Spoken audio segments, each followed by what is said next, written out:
Assalamualaikum warahmatullahi wabarakatuh. Perkenalkan, nama saya Rian Ananda Pradipta, mahasiswa Teknik Informatika di Universitas Indraprasta PGRI dengan NPM 202043502727 dari kelas R82. Pada kesempatan kali ini, saya akan mendemonstrasikan sebuah program atau aplikasi dan juga merupakan sebuah tugas akhir yang telah saya buat dengan judul penelitian Sistem Pakar Diagnosa Kerusakan Komputer dengan metode forward chaining dan certainty factor. Aplikasi atau program yang telah saya buat adalah aplikasi berbasis website dengan menggunakan bahasa pemrograman PHP sebagai bahasa utamanya. Sebelum menjalankan aplikasi, pastikan Exam sudah terinstall di komputer, kemudian membuka Exam Control Panel, lalu aktifkan pada mode Apache dan MySQL dengan cara menekan tombol Start. Setelah aktif, buka browser yang ada di komputer, bisa menggunakan Google Chrome ataupun Microsoft Edge. Lalu ketikkan pada search bar di atas yaitu localhost/sistem pakar. Ini adalah tampilan menu utama dari aplikasi sistem pakar diagnosa kerusakan komputer. Untuk tampilan awal hanya berisi penjelasan singkat mengenai aplikasi beserta metode yang digunakan. Lalu ada halaman bantuan. Halaman bantuan hanya berisi penjelasan singkat mengenai cara penggunaan aplikasi sistem pakar ini. Untuk masuk ke halaman utama atau halaman inti dari aplikasi, diharuskan login atau masuk terlebih dahulu dengan cara menekan tombol masuk pada tab navigasi bar di atas. Dalam aplikasi sistem pakar ini, terdapat dua orang aktor, yaitu admin dan pakar. Pakar bertugas untuk menginput atau menambah serta mengedit data, misalnya kayak data gejala, data kerusakan, dan data relasi. Sedangkan admin hanya bertugas untuk konsultasi diagnosa. Jika belum memiliki akun, pengguna dapat membuat akun pada bagian bawah pada tulisan buat akun di sini. Sebagai contoh, di sini saya akan membuat dua akun, yaitu untuk user aktor dan user admin. Untuk user pakar, saya di sini mengisi nama lengkap yaitu Rian Ananda, username-nya Rian, passwordnya pakar. Lalu levelnya memilih yang pakar dan menekan tombol daftar. Lalu saya akan membuat akun yang kedua, yaitu untuk admin. Untuk nama lengkap di sini saya mengisinya namanya itu Ananda Rian, username-nya Ananda, passwordnya admin, dan pilihan levelnya yaitu admin. Setelah akun terbuat, pengguna dapat login atau masuk menggunakan akun yang telah didaftarkan sebelumnya. Di sini saya akan login sebagai pakar terlebih dahulu. Ini adalah halaman utama dari aktor pakar, di mana terdapat halaman beranda yang berisi penjelasan singkat seperti halaman awal. Kemudian ada halaman atau form kerusakan. Form kerusakan di sini berisi daftar-daftar kerusakan yang ada pada aplikasi sistem pakar ini. Di sini terdapat 11 data kerusakan yang telah diinput, berisikan kode kerusakan, nama kerusakan, keterangan atau detail mengenai kerusakan, dan solusi dari kerusakan tersebut. Di sini, pakar dapat menambah data dengan cara menekan tombol tambah data kerusakan.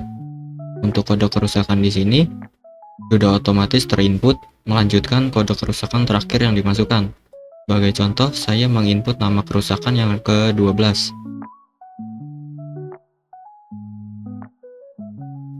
Pakar juga dapat mengedit atau mengubah data kerusakan apabila terjadi kesalahan dalam penginputan data dengan cara menekan tombol edit yang ada di sebelahnya. Jika data terlalu banyak dan mengalami kesulitan dalam mencari data kerusakan, pakar dapat mencari data kerusakan pada search bar di atas dengan memasukkan data yang ingin dicari. Kemudian, pakar juga dapat mencetak daftar kerusakan dengan menekan tombol cetak pada bagian atas sebagai hasil printout.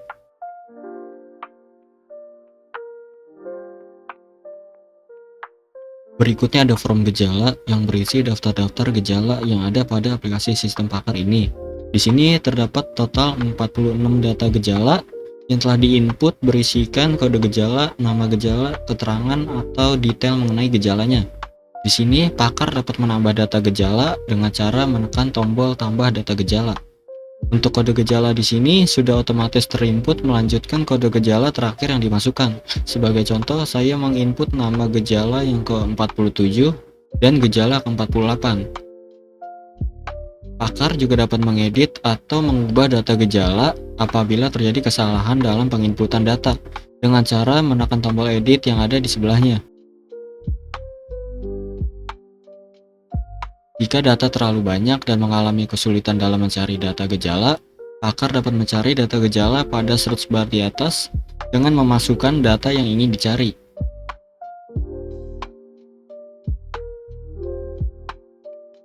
Kemudian, pakar juga dapat mencetak daftar gejala dengan menekan tombol cetak pada bagian atas sebagai hasil printout. Berikutnya adalah form relasi yang berisi daftar-daftar relasi yang ada pada aplikasi sistem pakar ini. Form relasi berfungsi sebagai penghubung antara data kerusakan dengan data gejala. Di sini terdapat total 68 data relasi yang telah diinput, berisikan kode dan nama kerusakan, kode dan nama gejala, dan juga nilai kepastian atau nilai CF-nya atau nilai certainty factor-nya. Di sini pakar dapat menambah data relasi dengan cara menekan tombol tambah data relasi.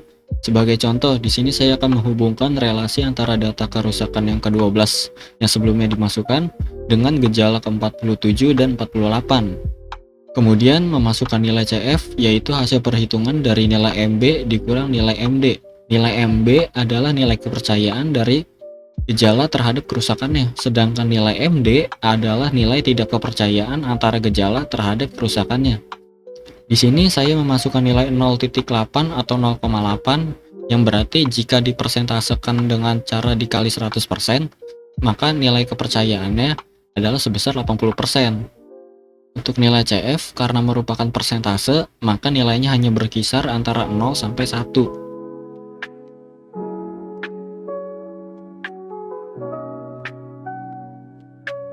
Untuk data gejala yang ke-48 terhadap kerusakan ke-12, saya menginput nilainya 1.0 atau 1,0 ya.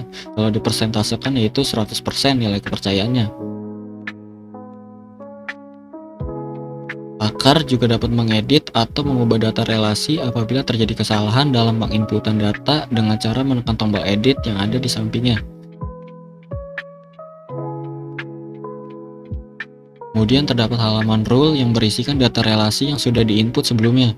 Rule di sini merupakan algoritma dari metode forward chaining, sedangkan nilai CF pada relasi sebelumnya yang berbentuknya persentase dari 0 sampai 1 itu adalah algoritma metode certainty factor.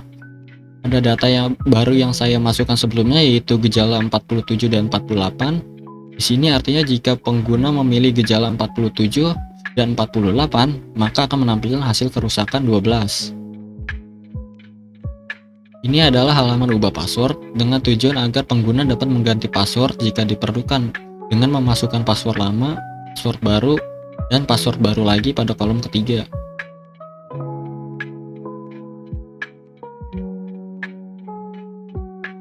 Setelah data diinput, sekarang adalah tugas admin untuk melakukan diagnosis konsultasi kerusakan komputer. Pertama, saya akan logout atau keluar dari akun pakar terlebih dahulu, lalu memasukkan akun admin yang sebelumnya sudah dibuat dengan username Ananda dan passwordnya admin.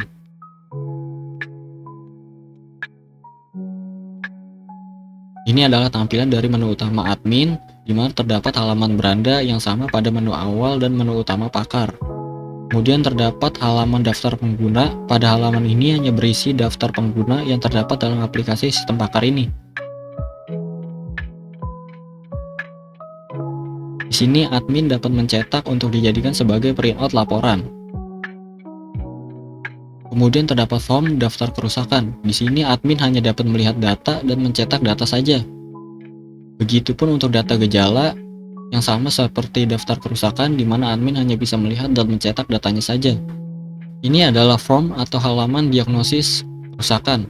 Form ini berisikan pertanyaan-pertanyaan yang harus dijawab oleh user dengan cara menekan tombol iya atau tidak. Nantinya pertanyaan berikutnya akan ditampilkan hingga mendapatkan hasil diagnosis.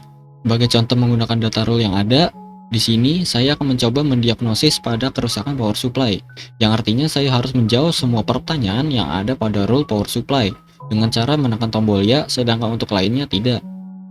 Nah, di sini untuk power supply itu memiliki gejalanya beragam. Yang pertama itu ada kinerja PC lambat, kedua suhu PC panas, 3 komputer mati atau restart sendiri saat digunakan, lalu komputer tidak dapat menyala sama sekali, kemudian tidak berputar kipas pada power supply, lalu terciumnya bau hangus atau kebakar, Dan terakhir, lampu indikator di PC hidup tapi tidak tampil gambar di layar. Lalu kemudian sistem akan menampilkan halaman hasil diagnosis, terdapat data gejala yang dipilih beserta nilai kepercayaannya, dan keterangan dari jenis kerusakan serta solusinya.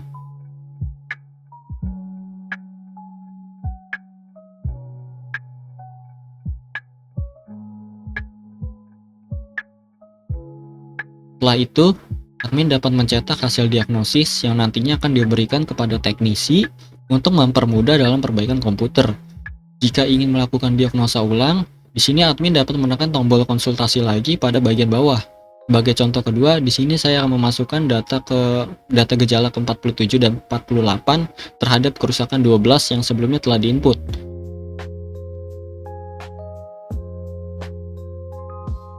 Dan hasilnya menunjukkan nilai kepercayaan sebesar 92% terhadap kerusakan 12 untuk gejala 47 dan 48.